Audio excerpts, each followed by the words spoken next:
The latest assault rifle, the AK-19, uses NATO's 5.56 by 45mm ammo and is projected to swarm the Middle Eastern market currently occupied by American and European arms producers.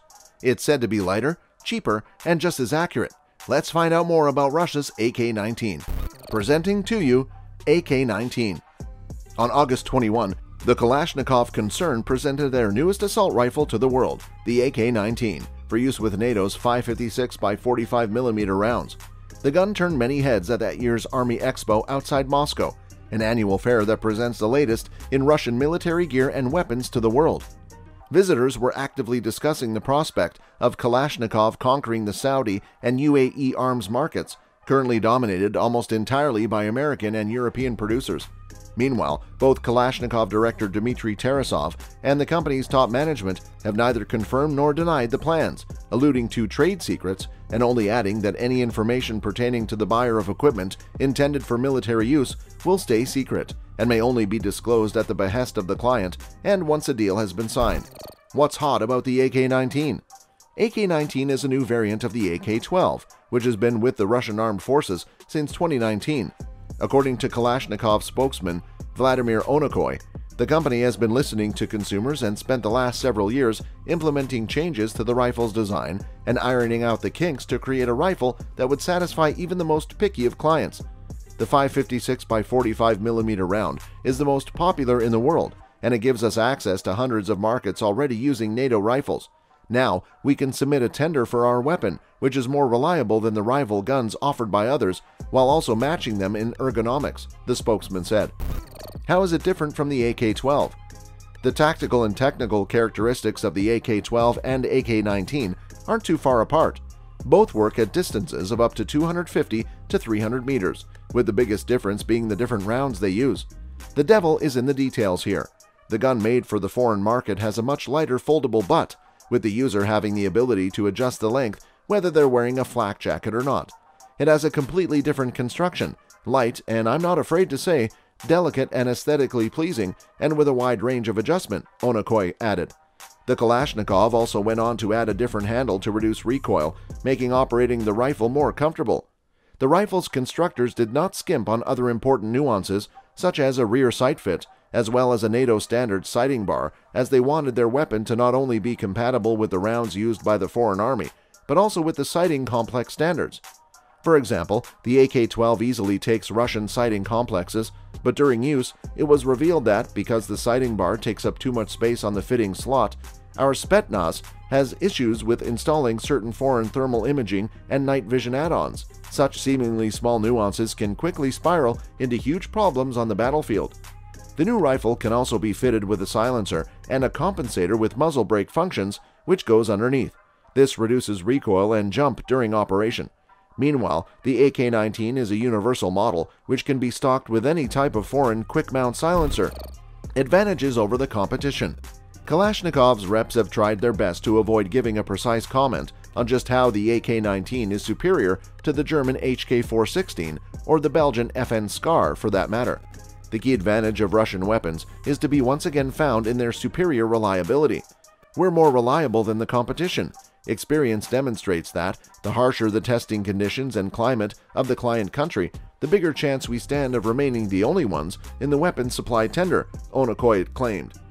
According to the spokesman, the Kalashnikov concern's objective in designing the AK-19 was to clean out the nuances and get the model to stand up to its German and Belgian rivals in terms of ergonomics, saying, "Meanwhile, our AK is lighter and cheaper, while accuracy and ergonomics do not fall behind the competition." Not the first foray.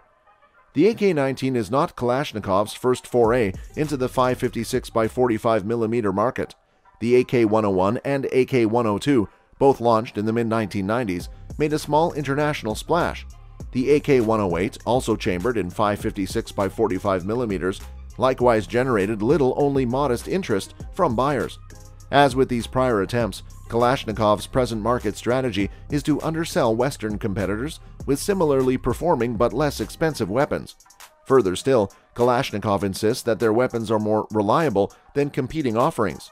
Indeed, the AK-19's alleged durability in extreme weather conditions occupies a major aspect of Kalashnikov's overtures to Middle Eastern customers.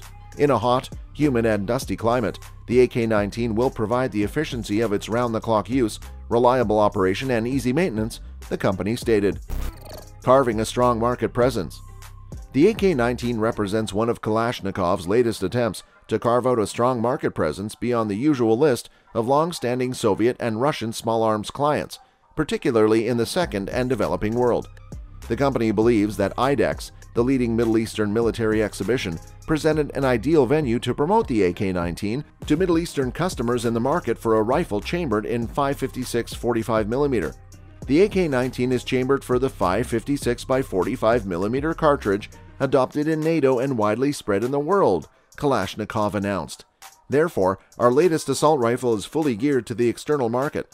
While presenting the AK-19 at the IDEX World's largest arms show, we are confident that it will evoke big interest from foreign customers whose requests we are already receiving. The stumbling block.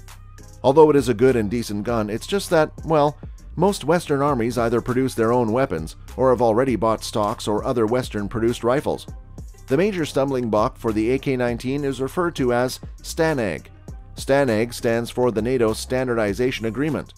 This agreement was to simplify logistics and interoperability across the whole military spectrum, as well as standardizing such things as charts, maps, the way reports are typed and recorded, etc.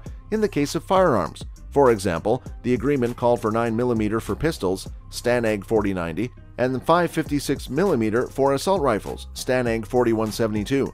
One of the STANAG agreements was 4179, which basically set out the magazine dimension for 20-round and 30-round 5.56mm magazines.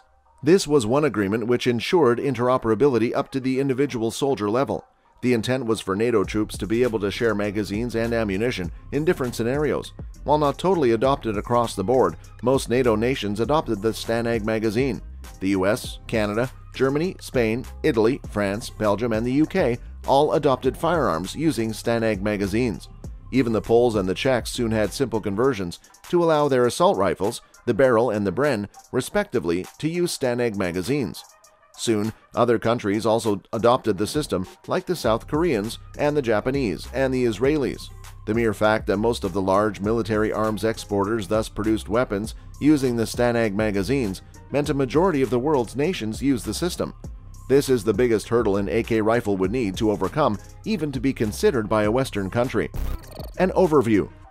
The lightweight assault rifle based on the AK-12, which is the primary weapon of the Russian armed forces since 2018, comes with a lightweight collapsing stock with improved ergonomics, a new rear sight, and a flash suppressor with the ability to quickly mount a silencer, with a barrel length of 415mm and a weight of 3.35 grams.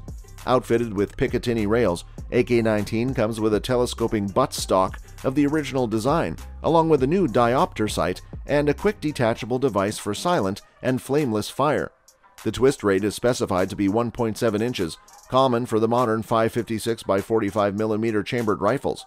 Strikingly, the stock shown in the video released by the company in August is much different from the telescopic stock generally shown on the AK-12, which the company has claimed to be improved over previous models. Kalashnikov also claims that the rifle has improved ergonomics and a new muzzle device which can allow mounting quick-attach suppressors. The magazines, too, are similar new polymer built with windows denoting the number of rounds left. The Russian company has made several iterations of the AK-12 platform, distinctively having the front sight combined with the gas block, which was derived from the development of the AK-100 series. That's all for this video, folks. See you another time.